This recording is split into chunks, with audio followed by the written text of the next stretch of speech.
From a point of view of a product pricing perspective, especially with an online product, you have to ask yourself exactly that question. Can you really ask people what, because if you ask people, they're not actually going to give you the answer that you think you're going to. I'm talking about before you can do tests, by the way. Because once you've done a test, you're actually doing something, you're testing at 27 between 37. Talking before you actually do the test. Oh, okay. Well, I was talking about once you start testing. Yeah, no, I'm talking, because someone asked, how do you come up with 27? Well, I would have thought that you'd be testing different prices.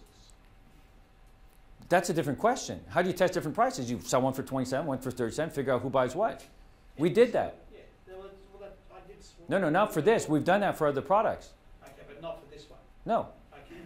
So, coming back one step. See what happens with the internet is you guys, and I know I sound repetitive, but you're so far ahead that you forget that writing a book, the hardest part about writing a book is what?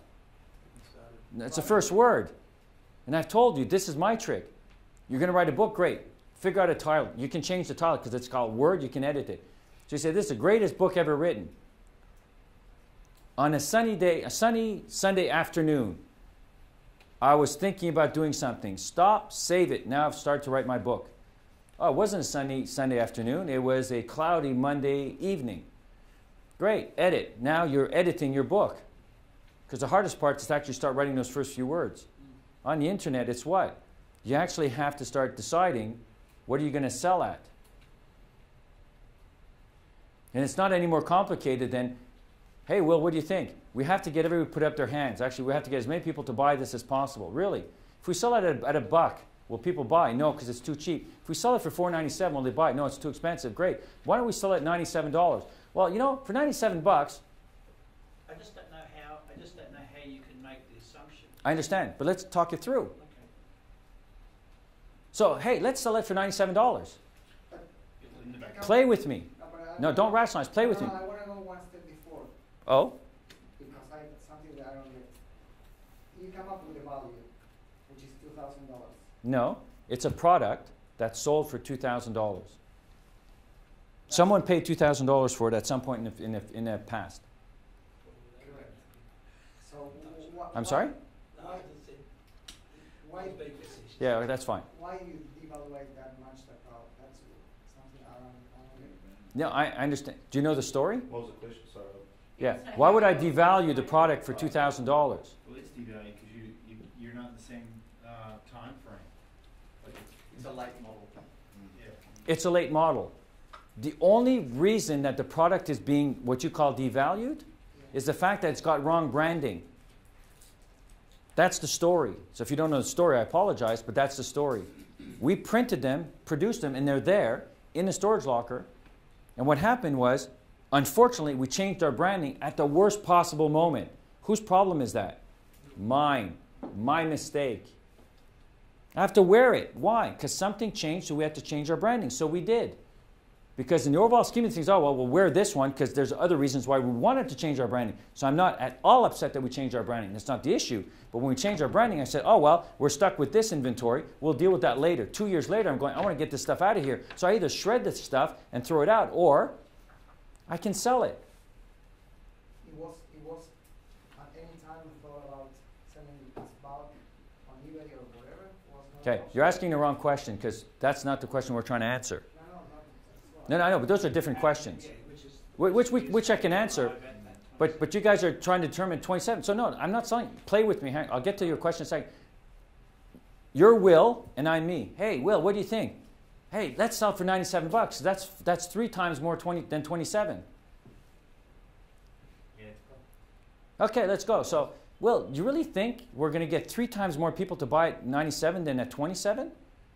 Maybe not. Because if we don't, we should actually sell for 27 and sell 5 times as much because that puts more money in my pocket, doesn't it?